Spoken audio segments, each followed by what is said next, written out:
Rivals 2 has been out for almost 6 months now, and in this time we've seen the meta shift and shake up a lot. But it's finally starting to become a lot more concrete due to a mix of massive online tournaments like the coin boxes and offline majors like Genesis taking place that show how top level players have built upon their characters' toolkits. This week, I asked my community of competitive players during our online bracket and after what they thought the tier list should look like to them. I got over 100 responses, and to be honest, I'm completely blown away by the community participation. So thanks tons to everyone who took time to weigh in on the tier list. To start, let's take a minute to go through the community forum, just so we're all on the same page, and then we can unpack the data. That'll let us build our final tier list. To start the forum, players are given an option to submit their tag, and then they were asked what rank they were. This is going to be really important for unpacking the data later, since I'm curious to see how perception of the game shifts within different ELO tiers.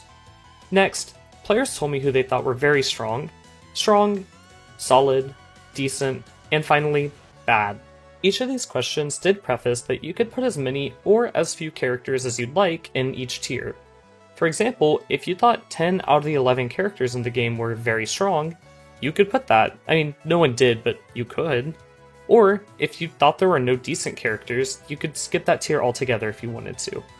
There was also a section at the end with an open-ended question, allowing responders to share any extra thoughts they had with me, which I'll be using to explain placements and player sentiment. Sadly, I won't be able to share all of it here since there were so many responses, but I'll do my best to include as much as I can. Now that we know how the questionnaire was set up, let's go through the responses. I had a wide range of players respond, with 11% of players being in Masters, 16% in Diamond, 22% in Plat, 26% in Gold, 16% in Silver, and about 10% of our players in Bronze or Stone. For the video though, I'll be grouping players by ELO and creating a tier list that reflects each ELO's idea. But to keep everything timely and make sure each list has an adequate sample size, I'll draw from a grouping size of Stone, Bronze, and Silver is our low-level chart, Gold and Plat is our mid-level chart, and Diamond and Masters is our high-level chart. I know these tags don't necessarily apply to each player in each tier, but there's not a lot of great terminology for me to use besides this, so I'll roll with it for now. Before we get started with each list, however, it'd mean the world to me if you left a like or subscribe to the channel. I use the revenue from these videos to fund my local scene in cool online events like the LS Creators Cup, where we were able to donate $50 to charity thanks to you guys. Thanks so much for the support, and let's check out our tier list.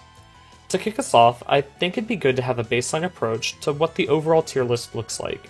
I'll be making a tier list based on all the responses, and I'll go through each character discussing why they're good or not so great, based on responses given by the community in the open-ended section of the forum. Then, we'll edit this list and compare and contrast it to the individual ELO-based lists, and see how it actually fluctuates and changes based on how good you are at the game. Let's start with the lowest tiers and work our way up. We didn't have any character get a large amount of votes in the bad tier, so we'll be skipping right over to the decent tier. For our worst character in the game, we sadly have Edelus. Edelus is our newest fighter and a fast heavy with pretty stubby buttons, which is where a lot of players cited problems in his kit. I got responses detailing that his small moves make him pretty tricky to get value out of it in neutral, and that his heavy weight and large hurt box make him not only easy to hit, but also easy to combo, juggle, and ledge trap. Speaking of the ledge, Edelus's offstage gameplay is sadly just not up to par with the rest of the cast. He clearly has one of, if not the worst recovery in the game, since it's not only easy to hit, it's also super telegraphed. I also personally find characters with easier counterplay than their strengths are always pretty rough to get going with, which is clearly holding Edelus back, and stopping players from finding success with him. It's not all doom and gloom here for Edelus though, since his recent buffs put him in a lot better place, and players went out of their way to not put him in the bad tier, but instead rank him decent. One of, if not the most common remarks from the players' comments, was that there's not really a bad character in the game, and that all the fighters are viable, just that someone had to be ranked the worst. If you're an Edelus player or want to try him, I wouldn't give up hope. It's clear he wasn't the best state at his launch, but his meta is only beginning just to shape and actually develop. I know this is a data-backed video, but if I had to personally make a guess, this placement would probably look a lot different if Edelus had had more time to develop since his most recent patch and buffs. Since I think he's in a pretty solid spot where he's at right now balance-wise. He just hasn't had time to cook like the rest of the cast, landing him here in the bottom 1 spot for today. Next up in our decent tier, we have Fleet. Fleet was the only character to receive a notable amount of votes for worst in the game besides Edelus.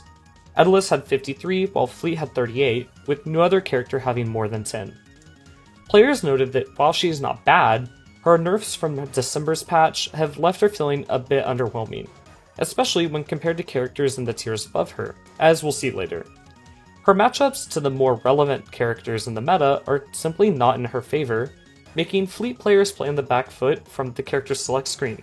Overall, her kit lacks raw kill power outside of her ledge guarding, and her neutral is a bit too slow to keep up with a handful of fighters, meaning not only does she not take stocks as early as she used to, she also has to play more neutral, which normally is not so advantageous for her. Overall, she's not terrible or anything, and I would hate for her placement to deter anyone from playing her, but there's so many characters who get a lot more value for doing a lot less in this game, leaving Fleet slow falling down to this low tier. I normally like to offer hope for the not so great characters at the end of these little blurbs, but unless Fleet gets some kind of buff, or her bad matchups get nerfed, I don't think much will change for her going forward in the meta. I personally think she will get some love in a patch soon, but that's all speculation and not really concrete at all. Moving up out of our decent tier, we have our solid tier. Our first resident here is Loxodon. In the past, Lox has been cited as the worst character in the game, by far. These days are long over and he's in a better place now. Not heaven, just mid-tier. The changes a few patches ago that allow characters to wall tech weaker hits has really helped out his recovery, since he was really struggling off stage. And while his recovery isn't a highlight of his kit or anything, it's a lot better and more consistent overall. I also think his meta has finally started to develop a bit more with his various buffs, allowing players to actually show off what he's capable of. The big axe hitbox is also really powerful in a lot of matchups, allowing for him to kind of play keep away, not necessarily with a projectile, but just by walling people out repeatedly.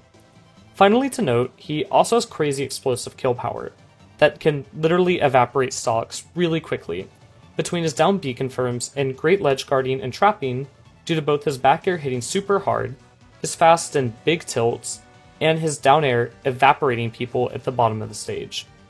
For our other character in the solid tier, we have Orcane. I'm personally a bit surprised to see him down here, since I'm an Orcane main and I think he's pretty solid. Orcane is known for having great movement, but sadly his stubby hitboxes and easy to parry projectiles make that movement a must to use instead of it being an extra bonus you get on your kit, like some of the characters above him in this list. The biggest thing currently holding him back, however, and why players cited voting him this low on the tier, is that he's simply not as threatening as characters above him.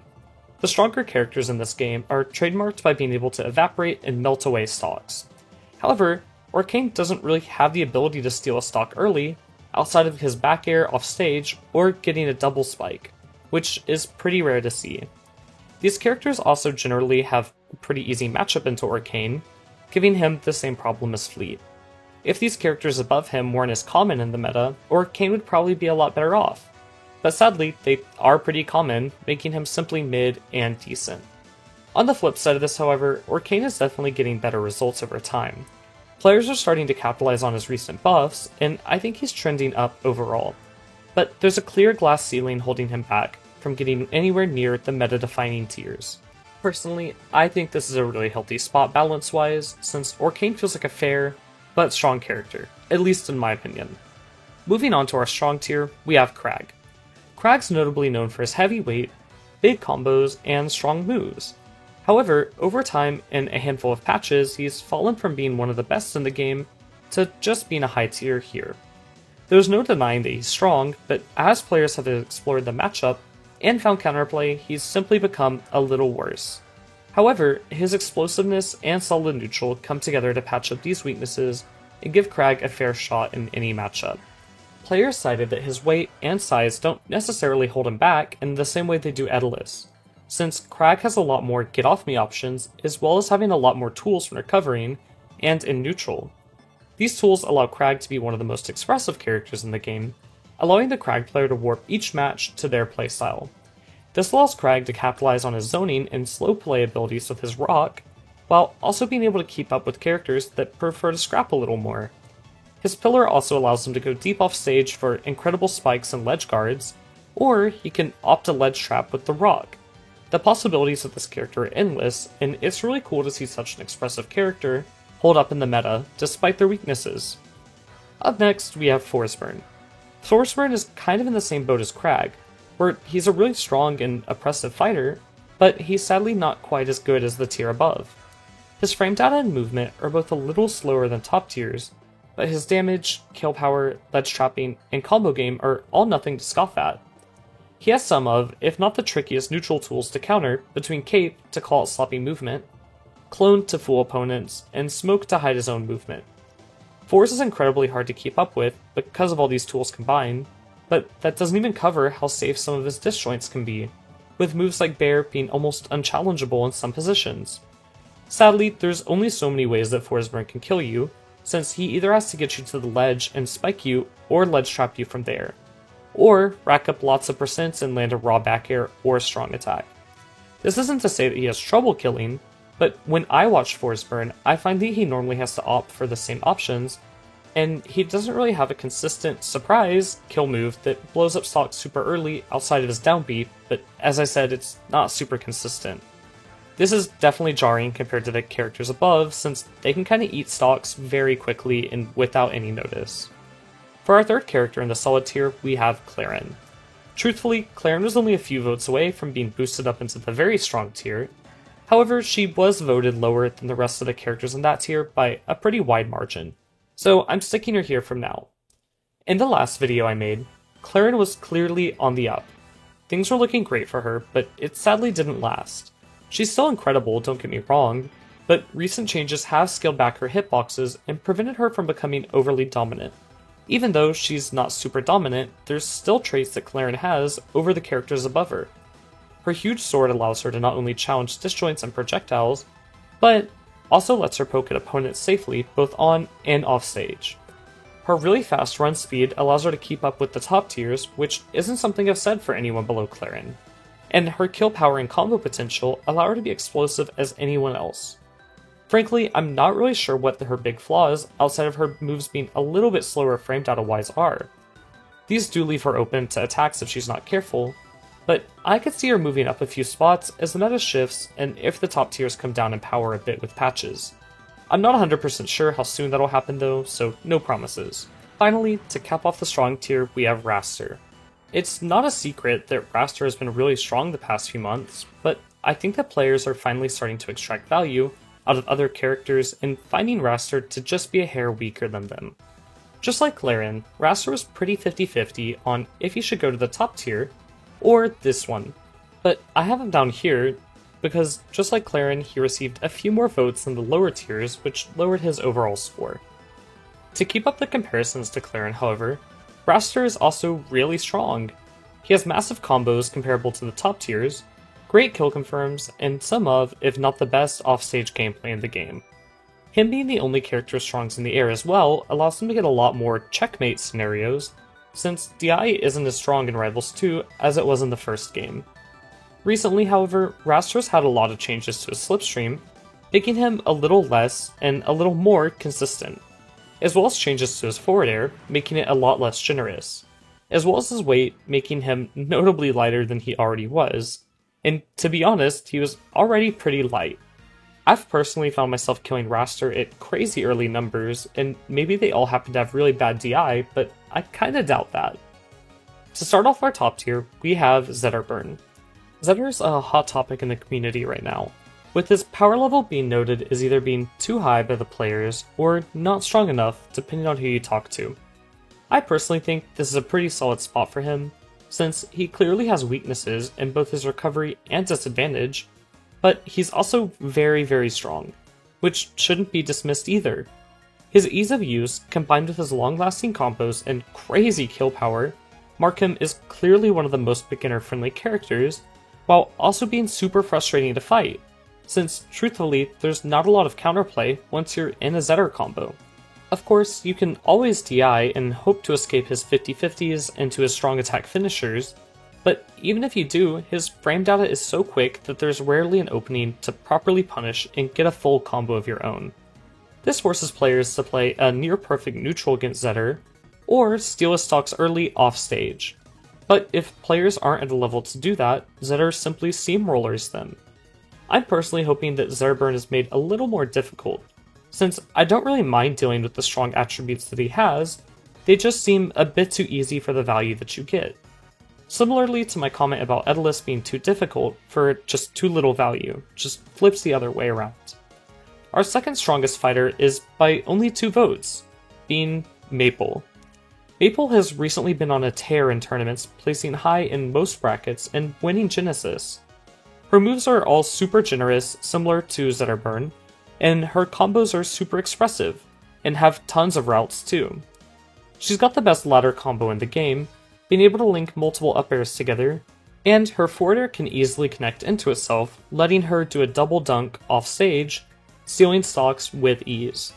Her small size and big burst movement makes chasing her down safely a challenge as well, since she's probably able to escape whatever you're planning, or close the gap faster than you're able to execute it.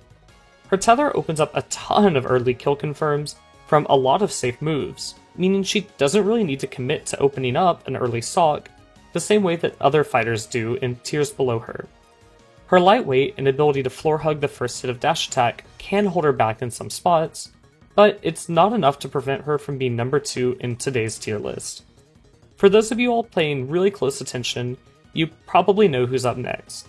We finally have our strongest fighter in the game, Rano. Rano's really quick on his feet, allowing him to needle camp opponents, rush them down, or a little mix of both. This allows Rano to control the pacing of most matchups he plays. This would normally not be anything crazy, since most characters and rivals are pretty quick, but Rano's safe moves allow him to poke at opponents instead of needing to fully commit to an option, the same way that a character like Fleet or Edelus might.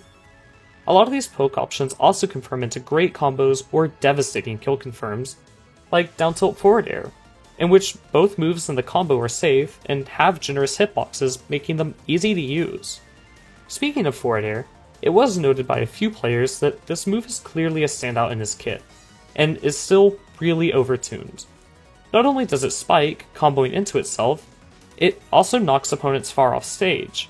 His back air and nair are also really strong for ledge guarding, and his down air is a great mix when landing. His recovery is also super consistent, and has a ton of natural ways to mix it up, between using the bubble to slingshot yourself, going high with up B, or chaining your momentum with needles and down B. I haven't even mentioned all those 50-50 strong attack confirms that Zetterburn has are here too, allowing Rano to tech chase both on the ground and platforms for mostly risk-free confirms with big rewards. Overall, Rano is a standout character with very few weaknesses, and has definitely earned his spot up here on the tier list. Now that we have our general tier list out of the way, and you've already made your comments telling me why mid-tier is better than the top tiers because your friend beats you with them, and please make those comments, they really help out the video and the algo so much. But let's check out how the list shifts elo to elo. I'll start with the lower elos, ranging from stone to silver rank. Players in these tiers tended to rate Zetterburn higher than the overall tier list, but not by much. I think this is due to Zetterburn already being so high though, and not because of the lack of enthusiasm for his power. Players in these tiers were also likely to rate Raster a little lower on their list. Not every player did this in these elos, but it was a decently sized trend and would move him down at least a spot or so. Loxodon was also rated a good bit worse in this tier, which really surprised me, since if I pulled data from this tier alone, he'd be grouped with Fleet and Edelus in the just decent tier. I really thought Lox would be a lot more dominant in these rankings, but I also have a feeling that players in lower rankings see opinions and ideas from higher level players and try to emulate them in their own matches and mindset, even if they don't apply one-to-one, which is 100% fine and normal to do. For our last shift in the lower elos, Orcane and Forsburn were both rated slightly higher than the other tiers. I think this is due to their counterplay revolving around specific mechanics like floor hugging cape, or parrying bubbles, which might not be something that players are applying here as much. I've gathered up the results and made a new graphic for the lower tiers, with Zedder being number 1 by a small margin, Orcane and Forestburn both climbing the ranks, and Raster and Loxodont falling just a little bit down the list. Moving on to our mid-elos being Gold and Plat, I noticed that Maple was consistently marked higher than Rano, but Rano wasn't necessarily ranked lower compared to other tiers. I also noticed that players in these elos tended to group lower and mid tiers together, grouping characters like Orcane, Loxodont, Fleet, and Edelus all in the same tier, instead of placing them in distinct tiers. Most of these players still marked Edelus or Fleet as being the clear bottom 1, leading me to believe that those two still are standouts compared to Orcane and Lox as being bad, but not so bad that they belonged in their own lower tier. Players in this elo also rated Clarin a bit higher than Raster, but not by a huge margin. This ends up with our mid-level list warping a little bit, with Maple rising above Rano, Clarin moving above Raster, and Fleet and Edelus climbing from the bottom tier to the mid tier. I wasn't sure how to express this change in the image, since they were still rated lower than Orcane and Lox, but not to the degree that they needed their own tier as stated earlier. Based on feedback from the comments, I think this change has to do with players not being able to fully punish Edelus and Fleet's options at these levels, while also still being hit by the strong options that they have. Unlike top players who can consistently punish worse characters, and lower level players who might not be showing off the peaks of their character at all. This idea is just from me piecing together notes and comments from the open-ended question section though, so I'm curious what you guys think about it in the comments below. Finally, for our top elos being Diamond and Master, we see Zedderburn fall off slightly. Not to the degree where he drops a position on the list, but to a degree where he's not in the top tier anymore. Clarin was ranked really high in this tier, with only 2 players placing her outside of the top 2 tiers, with Raster being ranked even higher, with him showing up in the top tier in this elo block more than the others. However, none of these changes were to a degree that would move either of them over Zedderburn or swap their positions. But this voting block is clearly the reason why both of them almost peaked into the top tier in our overall tier list. Truthfully, both them and Zedder would climb into the top tier if it wasn't for Maple and Rano being voted into the top tier so much more by this elo group, gatekeeping the rest of the cast. As far as this elo went, mid-tiers were pretty consistent, but most players here avoided putting any character in bad, which was a pretty standard choice for other tiers, but was much more a rule in this one to avoid the tier altogether. The changes from the general tier list we'll see in this tier is Zedderburn not dropping a spot on the list, but hopping down a tier, making this elo the most accurate when compared to our larger list. Overall, the top players' answers had less outliers, which is probably why their lists were reflected more closely in the first one we went over. That just about wraps up our March 2025 tier list. Huge thanks and shout out to all the players that responded. The ones that opted to share their tags with me are all here on screen. Let me know what you would change in the comments down below, or feel free to check out my Rivals 2 playlist. It's got lots of videos discussing the game, and I'm sure you'll find something you'll enjoy. I hope to see you in the next one though, and until then, peace.